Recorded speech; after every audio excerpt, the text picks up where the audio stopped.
വലിയ കഷ്ടമാണ്. എന്തൊക്കെയാണ് കഴിക്കണത് കണക്കില്ല. ഒന്ന് തിരുവനന്തപുരം മുതൽ കാസർഗോഡ് വരെ യാത്ര ചെയ്യും. 2 ഭാഗത്തും കാണുന്ന ബോർഡുകൾ, ഒരു വസ്തു എത്തും പിടിയും കിട്ടില്ല. ഓരോന്നിൻ്റെ പേര് എന്തൊക്കെയാണ് പറയണത്, പുതിയ പുതിയ സാധനങ്ങൾ. എന്തൊക്കെയാണെന്നറിയില്ല,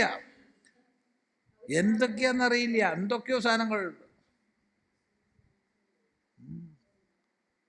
നമ്മൾ കുറച്ചൊക്കെ പോയി നോക്കുകയൊക്കെ ചെയ്യും ഇടയ്ക്ക്, കാണാൻ വേണ്ടി. എന്താണെന്നൊക്കെ മനസ്സിലാക്കണ്ടേ? ഒന്നും മനസ്സിലാവുന്നില്ല. എന്നിട്ട് ആദ്യം കഴിച്ച് രോഗികളായിട്ട് തീരുക തന്നെ ആണല്ലോ. നമ്മൾ തന്നെയല്ലേ വെക്കണതും നമ്മൾ തന്നെയാണ്, കഴിക്കണതും നമ്മൾ. ഇതൊക്കെ സമൂഹമാണല്ലോ, രണ്ടും നമ്മൾ തന്നെയാണ്. വിൽക്കണവും നമ്മളാണ്, വാങ്ങണവും നമ്മളാണ്. വേറെ ആരെയും കുറ്റപ്പെടുത്തി പറയുകയല്ല ഇത്. നമുക്ക് പറ്റിപ്പോകുന്ന കുഴപ്പത്തെക്കുറിച്ചാണ് പറയണത്.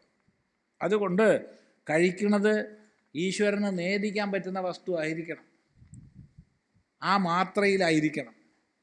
ഭഗവാനുള്ള യജ്ഞമാണ് ഞാൻ ഈ കഴിക്കുന്നത് എന്നുള്ള ഭാവന വേണം. എന്നാൽ ഒരു കുഴപ്പമില്ല. എന്തൊരു വ്യവസ്ഥയാന്ന് നോക്കൂ.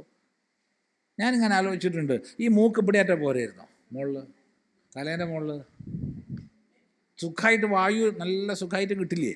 മാത്രമല്ല തലമുടി ഉണ്ടാക്കി കഴിഞ്ഞാൽ ഫിൽട്ടർ ചെയ്യാനും എളുപ്പമാണ്. ഇവിടെ എല്ലാവരുടെയും മൂക്ക് ഇവിടെ എന്ത് സുഖമായിരുന്നു. അപ്പോൾ ഇത് ഇവിടെ ഉണ്ടാക്കിയ എന്തിനാ? ശ്വാസോച്ഛ്വാസത്തിനല്ല, ഇതിലേക്ക് കടന്നു പോകുന്ന ഓരോരുത്തരെയും മണത്തിട്ടാണ് വിടുന്നത്. വേണ്ടാട്ടോ എന്ന് പറയും ചില മണം അനുഭവിച്ചാൽ, ഇല്ലേ? അപ്പോൾ ഇതിനെ കഴിക്കരുത്, അതിന് വേണ്ടിയിട്ട് അവിടെ വെച്ചിട്ടുള്ളത്. എന്താ ചെയ്യുക, ഇതൊക്കെ ആരോട് പറയാൻ? വലിയ കഷ്ടമാണ്. ശരി, ഇരിക്കട്ടെ.